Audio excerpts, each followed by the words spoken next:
Ask the man in the street what the nicest looking SUV on the road is, and he will say this: the Range Rover Velar. The first mainstream car ever made that is so nice to look at, you might even want a sculpture of one in your lounge.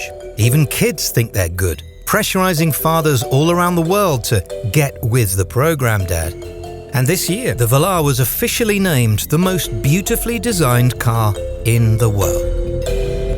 Before we continue, I just want to jump in here and prove that this is a review and not an advert, and start with a few things I don't like about the Range Rover Velar. The first is the price a bit, because you could spend a fortune on one of these, the same sort of money as a Range Rover Vogue or a Range Rover Sport. So why wouldn't you just do that? The second thing I'm not sure about is the size of this window. It makes me feel a little bit claustrophobic, and that is quite high. Speaking of height, finally, I'm not entirely sure I'm that comfortable with any Range Rover being not as tall as I am. The interior includes one of the nicest looking steering wheels, this side of a Bentley, 20-way seats with massage, optional virtual display and a pan roof, and of course, a twin screen control center. From this cockpit, you'll pilot 178 horsepower in the cheapest diesel, or 380 horsepower in the supercharged V6 petrol. And to keep you busy, there are 52 variants and a choice of 7 engines. It's a very special car, that's for sure. But I wanted to find out how special it really is. And most importantly of all, how cheaply you can get one. But before we get to that, let's start at the beginning. The name Velar comes from the Italian word velare, and this means to cover up or to veil. And many years ago, Land Rover used to use this as a code word for their secret cars they were working on. In fact, they didn't just use up their secret word on this car, but they threw everything possible at it, including marketing. In fact, there are so many YouTube videos already about this car. That's why you found this by accident on page 208. The Velar is based on the F-Pace from Jaguar, and there are some similarities in how it drives as well. The F-Pace has got quite a lot of feel to the steering. In other words, it's not super light. Same thing here. There's a bit of noise from the tyres, and there's a little bit of wind noise as well, which you would expect from an SUV, but there's not so much in a Range Rover Vogue. But if it was between the F-Pace and the Velar, well, it's one of these. There is, however, one other thing about the Velar that might make it just that little bit more exciting than the F-Pace, or a Stelvio even, or even the DS7. Incidentally, you can click the subscribe button and watch these videos that we lovingly made later on. Next though, a quick look at the InControl Duo. Arguably the most advanced InControl system yet. And 2 screens controlling everything at the bottom. You can control everything the car does. At the top, navigation, media and phone.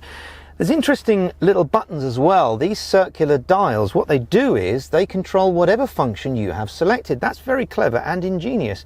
There is no Apple CarPlay, but you don't need it because this looks a lot better. And customers will be very pleased to know that this is also an awful lot faster to scroll through all the options. Not only is it quicker to use and vastly improved, but in most cars, voice-activated navigation has now been added, something I was particularly excited to try. Navigate to SW1 1AA. Okay, navigate to London. Okay, well it was working. I didn't get that. The other day. Postcode. Say a navigation command. Navigation. Navigate to address. Help. I don't want your help at the moment, dear. Oh, I haven't pressed the button. If I press the Pardon? Right. Sorry. There's no point saying sorry, love. It's about results. Sorry is not, is it? Having discovered I clearly wasn't going to get along with that system, I decided to focus on something else, perhaps a little easier to understand.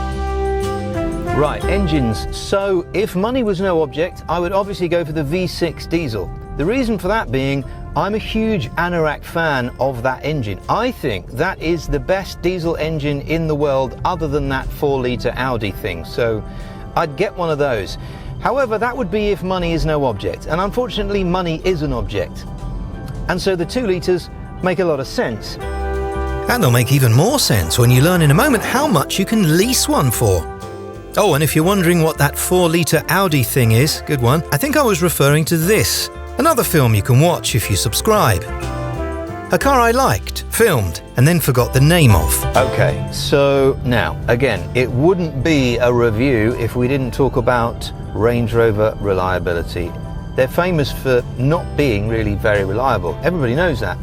Equally, it doesn't stop them selling any, and Range Rover drivers don't give a hoot. Just to prove it, here's a picture of Katie Price.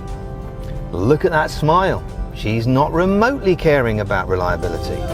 Nor is this person, who you can see here is loving the Range Rover, driving it around herself, which I didn't know. That's amazing. And if you ever wanted social proof, there it is. In fact, it was her house I was trying to get to earlier with the postcode thing, which didn't work.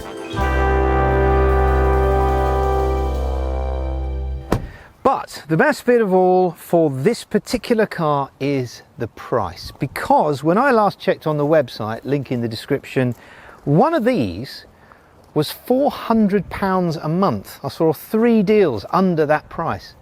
And I thought that was incredible value for such an important car with such a brilliant image. Just don't tell anyone. And so there you have it. A Range Rover Velar at a price you won't want your neighbours to know. And even though I don't think it's as good as a Sport or a Vogue, get a 3-litre one and add some air suspension, and you won't be that far off. And you'll still look as though you're doing extremely well at work. Sure, you might spend more than you wanted for an item that doesn't really do a lot more than a cheaper thing, but you'll justify it, just like you do when you buy things from Apple. And you'll cherish it just the same, and enjoy it to the 9th degree. Tuning to LBC. No, that's not what I said, is it? What I said is, enjoy it. Oh, do you know what? Forget it.